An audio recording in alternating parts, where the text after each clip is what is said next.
Hoy vamos a hablar de un tema muy interesante que se llama el bloqueo de memoria. ¿Qué es ese bloqueo de memoria? Es reconocido como la palabra en la punta de la lengua.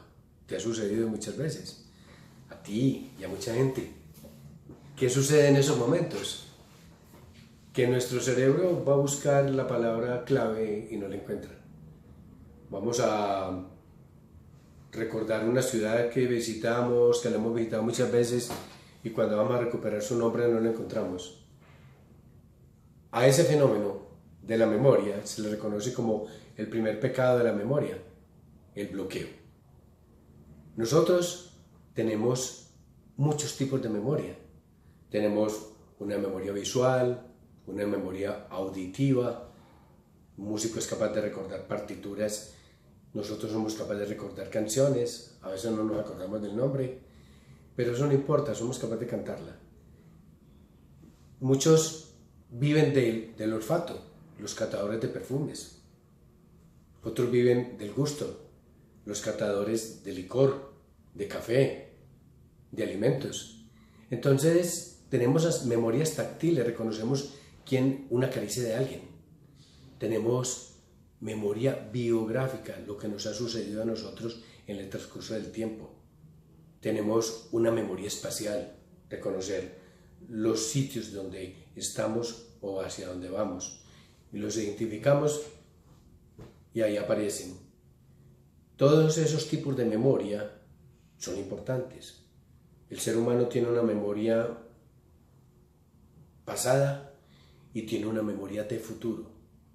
La memoria de futuro se estructura igual que la memoria pasada, es decir, cuando se hacen estudios, si usted recuerda algo de su abuelo, es capaz de transportarse y decir cómo estuviera mi abuelo si estuviera viviendo en este momento conmigo. Es una memoria de futuro y se activa en las mismas áreas cerebrales, o sea que el ser humano tiene áreas especiales para almacenar, pero hay que tener en cuenta que las memorias no tienen sitios específicos de almacenamiento, se almacenan en todo el cerebro.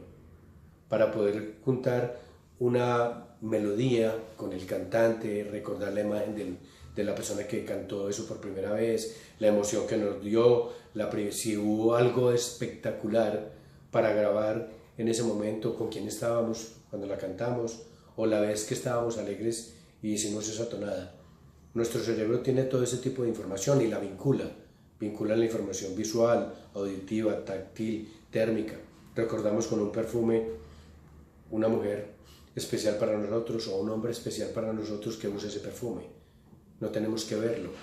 Entonces el bloqueo ocurre porque nos adelantamos a los procesos mentales o nos adelantamos a los procesos mentales cuando estamos estableciendo un diálogo con una persona. Y al entretenerse el cerebro, simplemente se pierde el nombre o el tema que nosotros íbamos a desarrollar. Y eso genera mucha angustia. Y el bloqueo genera parálisis del pensamiento. Y ese parálisis del pensamiento hace que usted empiece a buscar y a buscar en su cerebro lo que no ha podido encontrar en un momento dado. Entonces no solamente se bloquea, sino que es incapaz de seguir con el proceso mental. Si uno está en medio de un discurso de una clase y se bloquea y se le olvida lo que sigue, pues la clase se vuelve un desastre.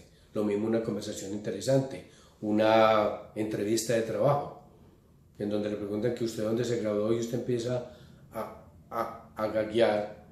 Simplemente con la tranquilidad del caso tiene que seguir su conversación y no mencione para nada el tema para que el cerebro encuentre la palabra adecuada.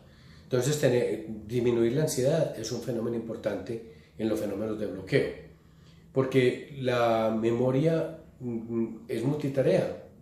El cerebro sigue buscando y no necesita el esfuerzo, pero hay que tener en cuenta que si usted se queda en la persistencia obsesiva de encontrar la palabra, simplemente lo que va a hacer es un desastre.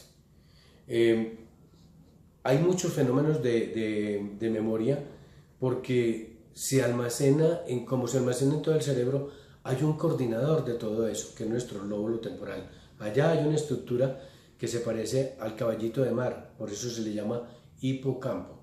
Y en el hipocampo es como el coordinador de archivos de un computador. Sabe dónde lo almacenó, sabe con qué lo puede vincular y sabe en qué momento utilizarlo. O sea que nuestro hipocampo es el regulador de todos los procesos mentales de memoria. Y es importante entonces saber que no hace parte de los fenómenos anormales de la memoria. No, de modo que no se tiene por qué preocupar cuando el bloqueo aparezca. Hace parte de un proceso normal, de ese pecado que estábamos hablando.